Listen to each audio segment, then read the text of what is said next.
chords we're going to use in this song are going to be G, E minor, C, D, F, and D7. If you're not comfortable with these chords yet, check out my beginner playlist right here, and if you are, let's dive in. We're going to use the same strumming pattern for the entire song here, so grab a G chord and let's try it out.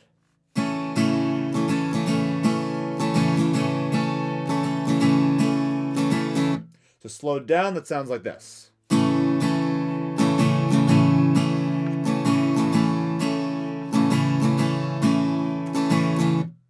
One important thing for this one is on those last three notes, you want to make sure you don't play them like a robot and instead give them kind of a drive in a car casually through the backcountry road swing kind of vibe. So instead of playing like this,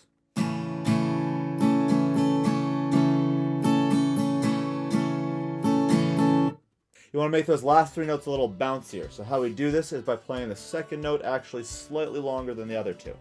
Not really a noticeable time difference, but it just gives it that little bit of extra bounce.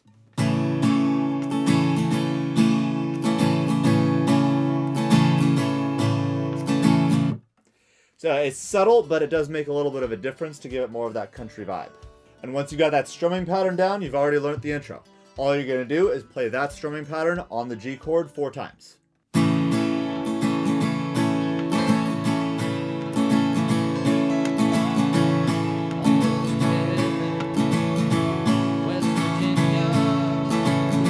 Now, moving into the verse, we're going to play the same strumming pattern, but add in some more chords this time. So we're going to start with a G to an E minor to a D, and we're going to play each of these chords for 2 run-throughs of the strumming pattern, and then watch out, because after that, we're going to go from a C to a G, and only play each of these for 1 run-through of the strumming pattern. Let's try it out.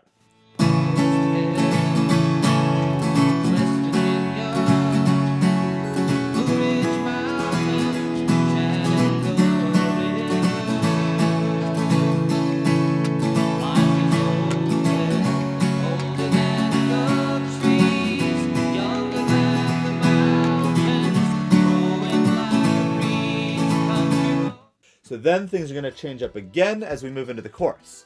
Now there's a whole whack of chords to go through for this one, so it's easiest if you just follow along with me. But things to note are that we're going to use the same strumming pattern as we did in the verse and the intro, and you're going to go through 2 run-throughs of that strumming pattern for each chord before switching. Let's try it out, and remember, like always, you can follow along with the chords and lyrics in the description of this video.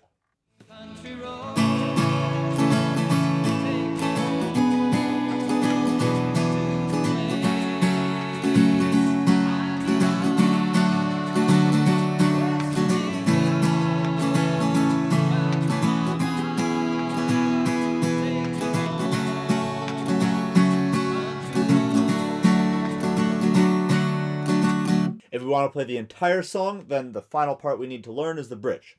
We're going to play the same strumming pattern we've played for the whole song, but the chords are a little bit all over the place here. Some are played for 2 run-throughs of the strumming pattern, some are played for 1, and it's kind of hard to figure out where they change. So just try it out a few times, rewind the video if you need to, and I'm sure after a few run-throughs you'll kind of get the hang of it.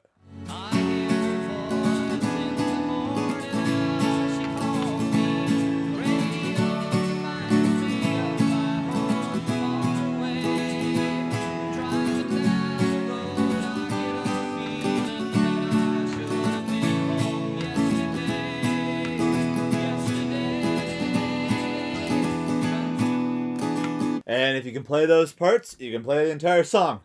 Amazing what you can learn in 5 minutes, eh?